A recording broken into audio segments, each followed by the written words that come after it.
A very welcome to my channel, sir. I am going to teach you poetry of English. ठीक है, मैं आपका हृदय की गहराइयों से स्वागत करता हूँ क्योंकि आज मैं बहुत इम्पोर्टेंट चैप्टर मीन्स कि हमारे बोर्ड के व्यू से अगर देखें तो लगभग 12 से 13 मार्क्स का ऑब्जेक्टिव में और 4 से 5 नंबर का सब्जेक्टिव में आने वाले सवाल को हम लोग डिस्कस करने जा रहे हैं। ठीक है, इसमें हम लोग क्या क्या पढ़ेंगे। पहले बात कर लेते हैं कि भाई हम लोग पढ़ने जा रहे हैं क्या। तो हम लोग पढ़ने जा रहे हैं इंग्लिश का पोएट्री सेक्शन, मतलब सारी की सारी कविताएं। कैसे पढ़ेंगे, इसमें थोड़ा सा राइटर के बारे में जानेंगे और पूरी की पूरी कविता के एक तरह से समरी की तरह उसका अर्थ समझेंगे ताकि ये क्लियर हो सके, ऑब्जेक्टिव में सवाल आ सके तो हम पकड़ सकें उसे कि भाई कहाँ से है, कैसे है, इसका आंसर क्या हो सकता है। ठीक है, आप इसको पढ़ने के बाद रिवाइज जरूर करेंगे और हर एक वीडियो देखने से पहले आपका अगर रीड करके आए तो आपको ज़्यादा बेहतर समझ में आएगा। ठीक है, तो चलिए स्टार्ट करते हैं। तो हमारा पहला आता है पोयम और बहुत ही प्यारा सा है, sweetest love I do not गो। ठीक है, राइटर कौन है सर? राइटर कौन है तो ऑलरेडी आप जानते हो या नहीं जानते हो, तो मैं यहाँ पे लिख रहा हूं राइटर। तो राइटर है जॉन डन। ठीक है, पोयम का टाइप कौन सा है? टाइप ऑफ पोयम का टाइप कौन सा है सर? तो ये मेटाफिजिकल पोयम है। मेटाफिजिकल, ठीक है। हाँ, ध्यान रखिएगा, जो पोयम जिस टाइप का होता है उसके राइटर भी उसी टाइप के होते हैं। ठीक है, अगर ये पोयम जो हमने लिखा sweetest love I do not गो, अगर ये पोयम का टाइप क्या है? मेटाफिजिकल है, तो जॉन डन भी जो राइटर है वो क्या है? मेटाफिजिकल है। और ये हम लोग को स्टोरी ऑफ इंग्लिश में पढ़ने के लिए भी मिलेगा। ठीक है, और बात कर लेते हैं जॉन डन की जन्म और मृत्यु की। तो इनका जन्म मृत्यु देख लेते हैं, इतिहास पढ़ लेते हैं पहले इनका। ठीक है, तो इनका बर्थ जो दिया है 1572 में बर्थ हुआ था 1572 में, और ये रहने वाले थे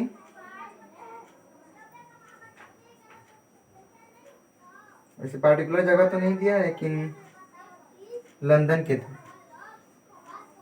लंदन में, इंग्लैंड।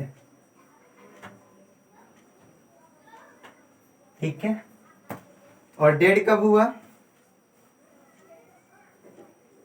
डेथ हुआ इनका 1631 1631 में। ठीक है, किस प्लेस पे हुआ ये दिया नहीं है तो मतलब ही नहीं है उनसे। ठीक है, ये सारा रहा इनका पूरा का पूरा कहानी। अब इनके बारे में थोड़ा समझते हैं और एक पोयम जिस पे लिखे उनके बारे में थोड़ा समझते हैं। ठीक है, समझिए इस पोयम में कहा क्या गया है। सबसे पहले बात, पोयम का बैकग्राउंड क्या था? पोयम का बैकग्राउंड यही है कि इस पोयम में बताया गया है कि लव क्या होता है। जो लव है उसकी प्योरिटी को बतलाई गई है, उसका सच्चे मायने में अगर ट्रू देखें तो ट्रू उसका मतलब क्या है। ठीक है, दूसरी बात अगर कहें तो यहाँ पे जिस लव का जिक्र किया गया है वो एक हस्बैंड और वाइफ के बीच में है। ठीक है, लेकिन उसमें भी कुछ खास चीजें हैं जो इनके इंट्रोडक्शन को पढ़ने के बाद मिलेगा। तो थोड़ा सा देखते हैं। तो कहता है कि John Donne is a metaphysical poet which was born in London in the prosperous Roman Catholic family. ठीक है, मेरी बातों को ध्यान से सुनिएगा क्योंकि मेरी एक एक लफ्जें एक एक ऑब्जेक्टिव देंगी। ठीक है, तो ध्यान से सुनेंगे। कहाँ जन्म हुआ? लंदन में हुआ। कब हुआ? तो आप देख सकते हैं बोर्ड पे 1572 में हुआ। ठीक है, कैसी फैमिली में हुआ? कैथोलिक फैमिली में हुआ। ठीक है, तो क्वेश्चन आ सकता है John Donne belongs to, option दे देगा Catholic family, Roman family, English family, Indian family. मारो, आपको मैं बता चुका हूँ कैथोलिक फैमिली। ठीक है, ऐसे क्वेश्चन आ सकते हैं, राइजेज हो सकते हैं। और कहाँ पढ़े थे? तो ये पढ़े थे एक ऑक्सफोर्ड यूनिवर्सिटी में। और इस कहानी में बताया गया है, इनके बारे में जो इनका इंट्रोडक्शन है उसमें बताया गया है कि when he was 15 years old, then he is going to Oxford University to study, and then when he was 42 years old, then he married with his niece in 1615। ठीक है, पूछता भी है कि मैरिज कब हुआ, इसको भी नोट कर लेते हैं सर, मैरिज कब हुआ। ठीक है, मैरिज, तो मैरिज हुआ इनका 1615 में इन एज ऑफ 42 ईयर्स ओल्ड थे, तब इन्होंने क्या किया था? अपना मैरिज किया था। ठीक है, किनसे किया था? तो याद रखेंगे अपनी ही नीस से किया था, अपने ही नीस से, मतलब अपनी चाचा की लड़की से। ठीक है, अपनी चाचा की, क्योंकि पैटर्नल नीस दिया है, सिंपल केवल नीस नहीं है, नीस मतलब तो भतीजी होता है, नीस नहीं, पैटर्नल नीच, नीस मतलब कि अपने चाचा की लड़की से। ठीक है, अब आते हैं पोयम पर। पोयम कहता क्या है?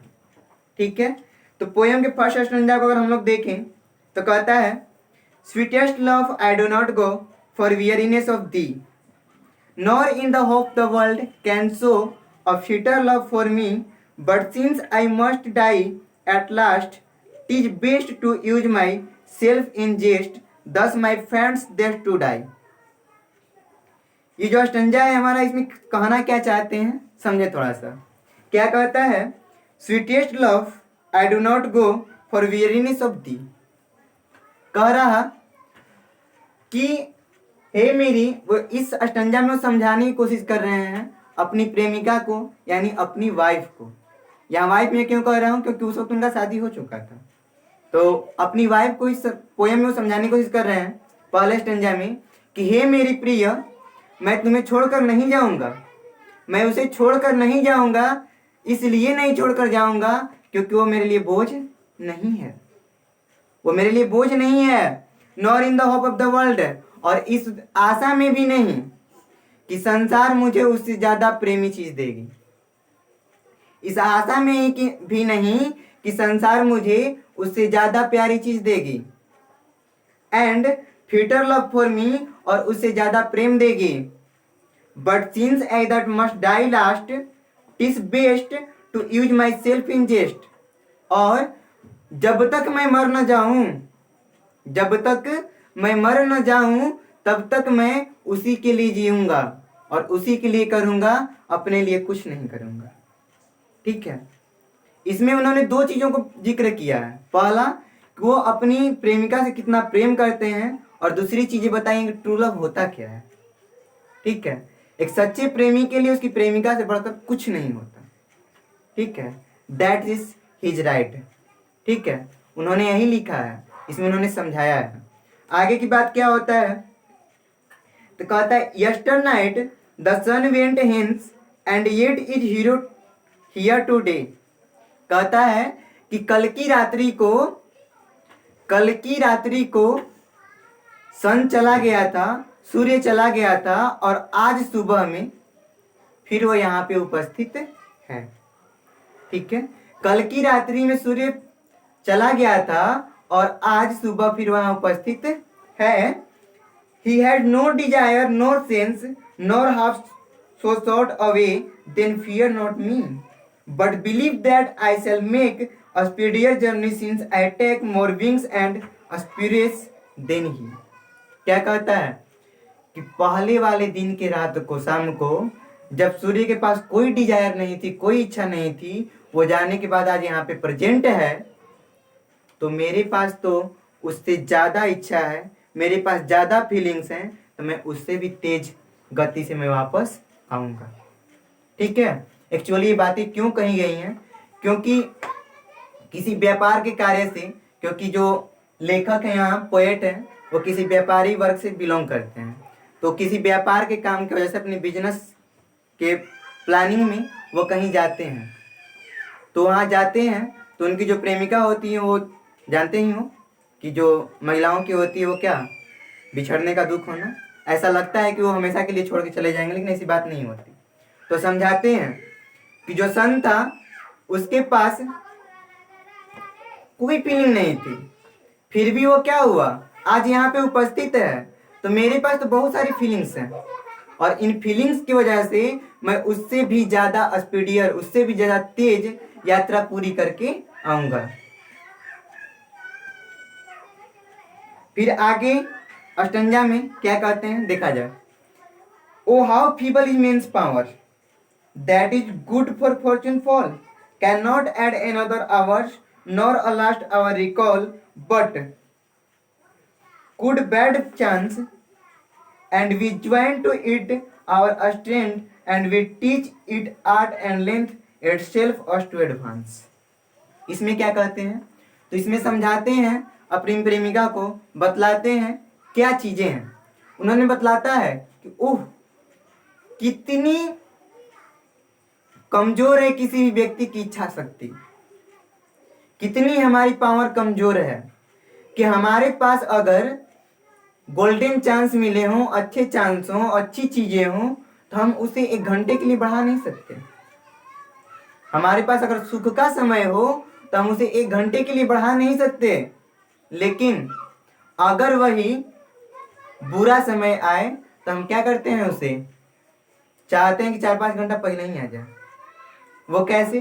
तो हम पहले ही उसके बारे में सोचना शुरू कर देते हैं, हम पहले ही उसके बारे में सोचकर पहले ही दुखी हो जाते हैं। मतलब अगर अच्छा समय आता है, खुशी का समय आता है, तो उसे हम 1 घंटा बढ़ा नहीं पाते, लेकिन दुख का समय आता है तो 4 दिन पहले ही क्या लेते हैं, बुला के घर पे बिठा लेते हैं। ठीक है, ये समझा रहे हैं अपने प्रेमिका को। क्यों? क्योंकि वो आलाप कर रही हैं। आगे चले, कहता है when thy sights thou sightst not wind but sightst my soul away। कहता है कि हे प्रेमी, जब तुम रोती हो तो तुम नहीं रोती, बल्कि मेरा हृदय मेरे कलेजे से बाहर निकल आता है, मेरी आत्मा रोती है, मैं रोता हूं, मेरा दिल रोता है। ठीक है, थोड़ा लव पोएम है, हंसे नहीं। आगे क्या कहता, when thou weep its unkindly kind my love's blood doth decay। कहता है कि जब तुम रोती हो तो मेरा खून का एक एक कतरा, मेरे ब्लड का एक एक पार्ट ऐसा लगता है जैसे जल रहा हो, जैसे बाहर निकल रहा हो। ठीक है, मतलब वो सारी फीलिंग्स को समझा रहे हैं कि तुम रोती हो तो मेरे अंदर क्या होता है, तुम क्या कर रही हो, तुम मेरा साथ नहीं दे रही हो। इसमें इस पूरे स्टंजे में मैं समझाऊंगा बाद में, और बताऊंगा कि पूरे पैराग्राफ में क्या कहा गया है। इस पूरे पैराग्राफ में उन्होंने कहा है कि जब तुम रोती हो, आलाप करती हो, तो मुझे उससे दुख होता है, उसे कहीं ज्यादा मुझे दुख होता है, इसे तुम मेरा साथ नहीं दे रही हो। आगे क्या कहते हैं, let not thy darling hurt for thinking me any ill, destiny may take thy part, and may thy fear is fulfil, but think that we are but turned aside to sleep, they who one another keep alive near parent be. ये last stanza है, और इसमें क्या कहते हैं poet कि जब तुम रोती हो और जब तुम ये सारी चीजें करती हो तो मेरे जीवन का एक एक क्षण वेस्ट करती हो, मेरे प्रेम का एक एक पल व्यर्थ होता है, मेरे काम का एक एक पल व्यर्थ होता है, मेरे जीवन को तुम व्यर्थ बनाती हो, इससे तुम मेरा साथ नहीं देती। इसलिए है प्रिय, रो नहीं, आलाप ना करो, मैं बहुत जल्द ही वापस लौट कर आऊंगा। ठीक है, अब थोड़ी बात करते हैं इस पोयम में पूरा अस्टंजा वाइज कि फर्स्ट अस्टंजा में उन्होंने क्या कहा, सेकंड में क्या कहा, थर्ड में क्या कहा, सारी की बातें करते हैं वन बाय वन। ठीक है, आइए सर थोड़ा इसको ब्रीफली समझते हैं, मतलब समरी लिखना होगा तो आप इसी से लिख पाओगे। देखो, जो फर्स्ट वन अस्टंजा स्टार्ट करते हैं, अगर फर्स्ट 5 अस्टंजा तक देखो तो फर्स्ट 5 अस्टंजा तक उन्होंने क्या कहा है, पोएट ने समझाने की कोशिश की है कि ट्रू लव होता क्या है और इसका मीन्स क्या है। ठीक है, सेकेंड वन अस्टंजा की अगर बात करें, अगर आप 6 अस्टंजा से लेकर 15 अस्टंजा तक देखो तो उन्होंने अपने फीलिंग्स की बात की है और पावर की बात की है। उस पावर की, जिस पावर से कि सूर्य से भी ज़्यादा तेज, उस जुनून की बात की जिस जुनून से सूर्य से भी ज़्यादा तेज कोई स्पीड ले सकता है, ज़्यादा तेज काम कर सकता है। किसके लिए कर सकते हैं? प्रेम के लिए। आगे क्या बात होती है, अगले अगर 15 से 20 स्टैंजा में आप देखो, और उसके आगे एक्चुअली क्या है तो 22 स्टैंजा तक, 24 स्टैंजा मान के चलो, 24 स्टैंजा तक अगर बात करें 15 से 24 स्टैंजा तक, तो उन्होंने क्या कहा, तो उन्होंने इन लाइन से बताने की कोशिश की है कि मेंस पावर जो है बहुत वीक है। वीक क्यों है? क्योंकि अगर सुख का घड़ी आता है तो हम उसे 1 घंटा बढ़ा नहीं पाते, लेकिन अगर दुख की घड़ी आती है तो उसे हम बहुत पहले ही क्या करते हैं, ज्वाइन करने की कोशिश करते हैं, लेने की कोशिश करते हैं। ठीक है, उसके बाद लास्ट वाले में उन्होंने समझाते हुए कहा है कि अगर तुम आलाप करती हो, मतलब अपनी प्रेमिका को समझाते हैं कि अगर तुम ये जो भावनाएं बिखेर रही हो, जो भावनाएं तुम्हारी ये दिख रही हैं, ये अगर ऐसा होता है तो इससे मुझे कोई सुख नहीं पहुंचने वाला, इससे तुम मेरा साथ नहीं दे सकती, बल्कि मुझे कमजोर बना रही हो तुम। क्योंकि भाई कोई अगर जा रहा है यात्रा पर, अगर आप रोओगे, अगर आप, तो उनके मन में क्या होगा, टेंशन होगा। जब टेंशन चीजें होंगी तो वो आदमी स्ट्रांगली जिस काम के लिए जा रहा है उसको पूरा नहीं कर पाएगा। मतलब क्या करना, उसको आप कमजोर बना रहे हो। तो वो इसी समझाने की कोशिश कर रहे हैं कि आप क्या कर रही हो, मुझे कमजोर बना रही हो, मेरा साथ नहीं दे रही हो। वो कई एग्जाम्पल्स देते हैं, जैसे कहते हैं कि जब आप रोते हो, जब आलाप करते हो, तो मेरे हृदय की जो बातें हैं, मेरा हृदय टुकड़ा टुकड़ा हो जाता है, मेरे ब्लड का एक एक कतरा थमसा जाता है। ठीक है, और ये सारी बातें बतलाते हुए कहते हैं कि मैं बहुत जल्द आऊंगा, घबराने की कोशिश मत करो। अगर मैं मर भी गया, ये भी वो समझाते हैं कि अगर मैं मर भी गया तो मेरे जिस्म के हर एक पार्ट पे तुम्हारा ही नाम होगा और वो तुम्हें ही सौंपा जाएगा। ठीक है, और ऐसी संतावना देते हुए, आश्वासन देते हुए पोयम को खत्म करते हैं। ठीक है, तो इसमें हमें मेन चीजें क्या आती हैं जो हमारी परीक्षा के व्यूज से हैं। ये तो भाई पूरा पोयम का हो गया, आप समरी लिख सकते हो इसका।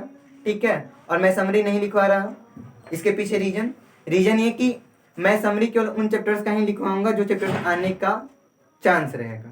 ये भी उनमें से एक है, बट कि ये सारे जब क्वेश्चंस कराएंगे, इंपॉर्टेंट क्वेश्चंस फॉर बोर्ड्स, उसमें ये सारी चीजें होंगी।